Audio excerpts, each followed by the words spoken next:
What? What? Oh, you think this is a cheat meal? No, no, no, no. This fits right into the longevity strategy. Trust me. What strategy? Check this out. You're gonna have to wait a couple of minutes though. I would share, but you see the problem?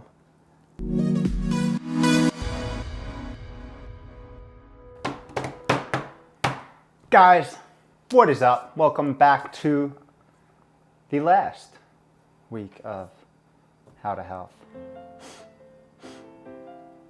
for the year. I mean, I guess time just flies when you're howing to health the whole entire year.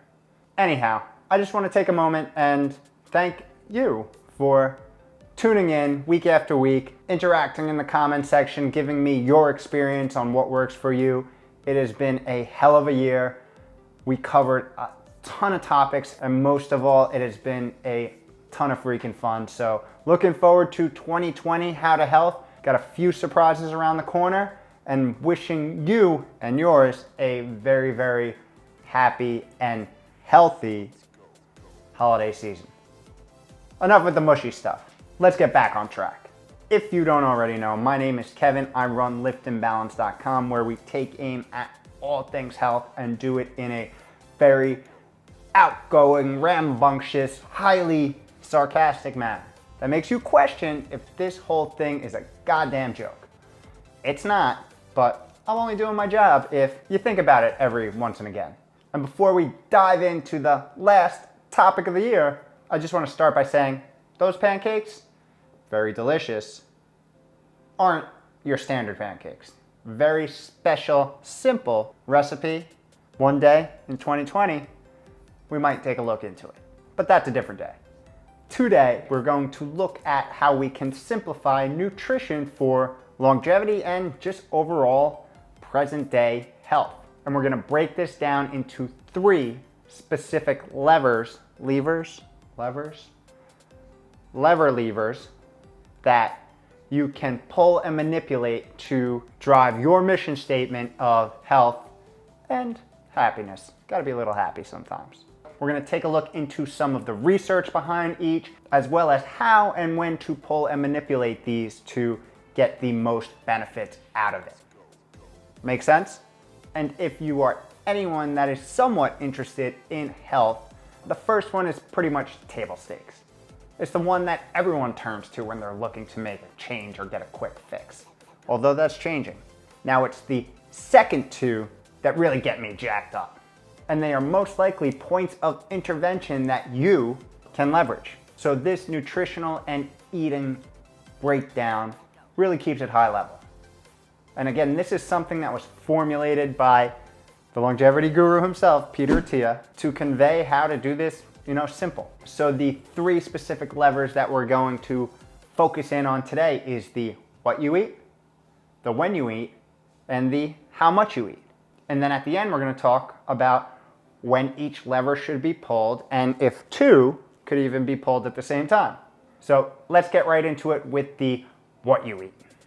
Nutrition matters, and don't let anyone tell you different. I've said this a million times by now on, almost every other How to Health video. What you put in your body is an investment. It compounds over time like interest in the bank. And it comes down to the question, what do you want compounding?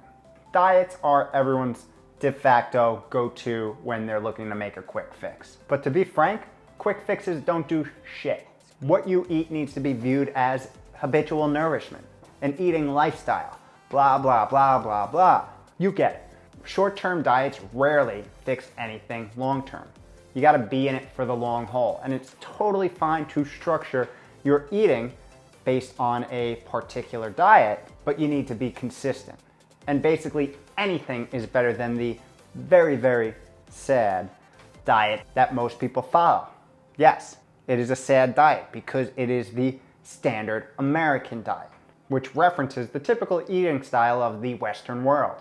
This highly refined, processed way of eating has gotten a lot of people, way too many, into some major health predicaments. Some notable ones are gut dysfunction, cardiovascular disease, a whole array of metabolic disorders, including diabetes and insulin resistance, formation and growth of cancers, hormone imbalances, and just an overall bodily state of chronic inflammation. I could keep going and going, but we'll cut it off there. What you eat makes a difference. And I'll go further and say what you eats makes a difference as well.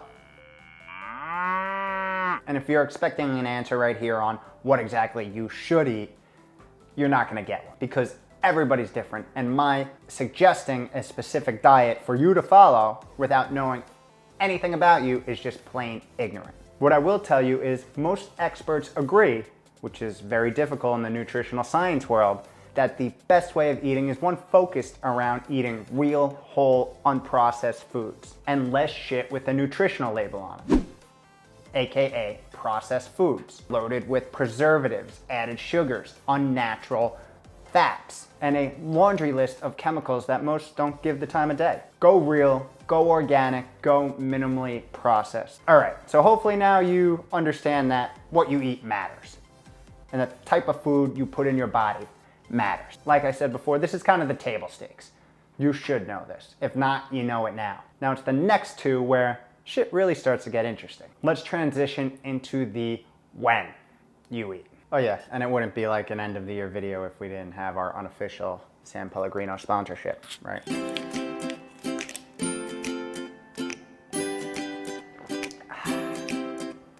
Now back to your regular scheduled program. So this when is what people are beginning to play around with more and more, and for good reason. This is where you would find intermittent fasting and time restricted feeding. What time you begin eating, how long your eating period is, when you finish eating, and the time period between your last meal and your first meal the following day are all at play here. And the scientific evidence is pretty damn compelling and convincing. Restricting your eating to a particular time slot each day has shown an array of benefits in both human and animal models. It moves the needle on many of the disease conditions we noted in the previous what section, and does it in a positive way. In human models, it has shown benefits with weight loss, increasing insulin sensitivity, helping with glucose regulation and appetite control, as well as lowering blood pressure.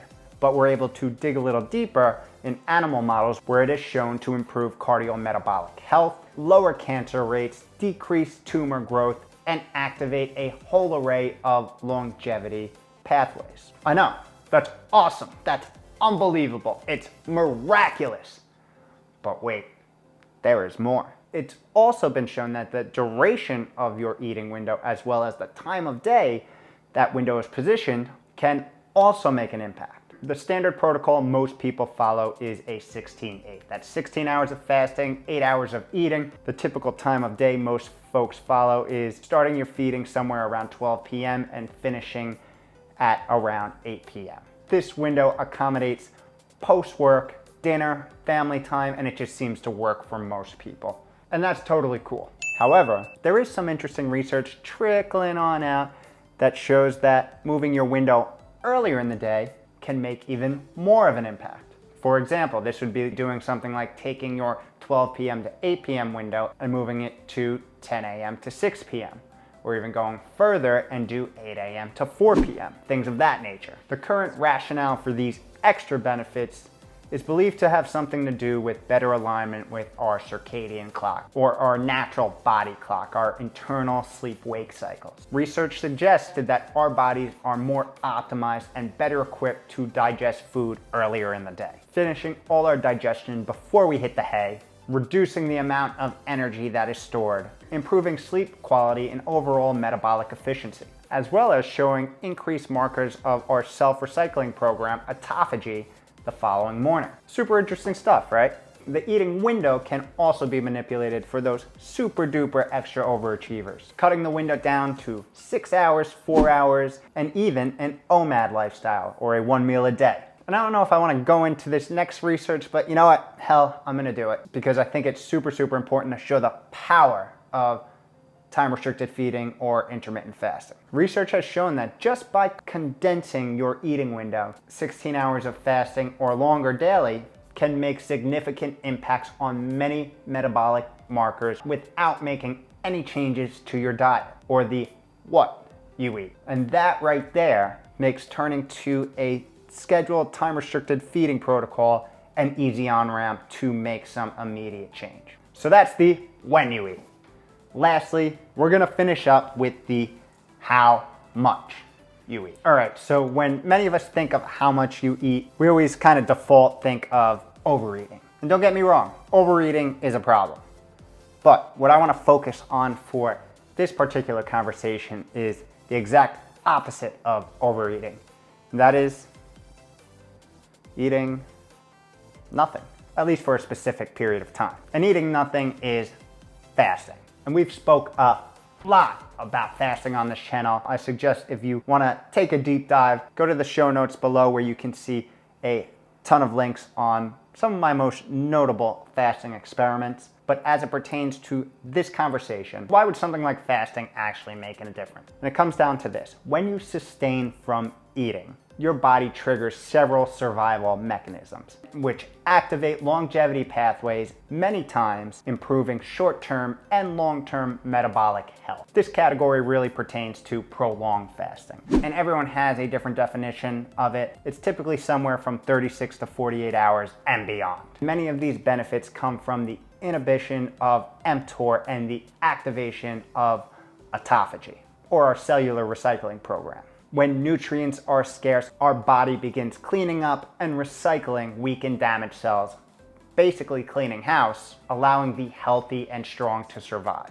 Prolonged fasting also activates a family of enzymes known as sirtuins that protect our cellular DNA, preventing DNA damage, which, as you may know, is one of our biggest liabilities in our fight against aging. So there is a lot going on here, a lot that is going to benefit us in the short and long term. Now, my quick tip here is to not just jump into a prolonged fast. There's a lot of different considerations that you need to take, that you need to understand about you before you journey into a long-term nutrient deprivation. So talk to your doctor, talk to a doctor that focuses on prescribing fasting as a prescription where they can walk you through it. Remember the second motto of this channel. Slow and steady, we're all playing the long game here. Make a plan and execute on that plan. All right, so we just hit the what you eat, the when you eat, and the how much you eat. What does that all mean, and how do we put them all together? Learned this in 5th grade.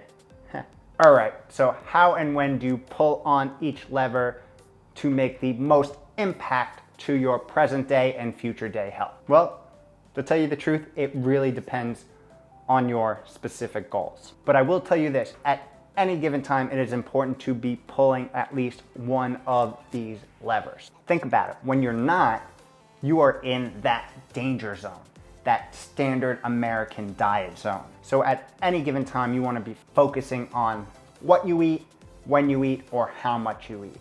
And to optimize this, you're probably going to want to have your hands on 2 levers at a time, which would even wield more benefits. I'll give you an example of this. Something like following a plant-based eating lifestyle and also a 16/8 time-restricted feeding protocol. You're manipulating the what you eat and the when you eat. You could be following that same way of eating, or say you could be following a paleo lifestyle and also doing a 3-day monthly water fast. Again, you have your hand on 2 levers. There's a lot of different ways that you can accomplish this. You just need to find out what works for you. And don't be afraid to switch it up and try new things. There are a lot of ways to butter this roll. Okay, that was a bad example. Don't eat buttered rolls. Not part of any of the 3 protocols. The key is that you are aware of the interventions that you have at your disposal. It's when you make it a lifestyle, when you put it on autopilot, that the long-term benefits really take effect. I'm gonna be honest with you. We all have an inevitable battle with disease in our future. If we live long enough, that's just the way the cookie crumbles. Right now, it's all about delaying the onset of this disease to the furthest possible point in our lives. When it comes down to it, manipulating these eating levers, getting adequate, good quality sleep, and moving your body happen to be the best and most effective interventions we have at our current day disposal. Oh yeah, might I add, it's all free. How's your cookie gonna crumble? Don't eat cookies. Catch you next year. Go.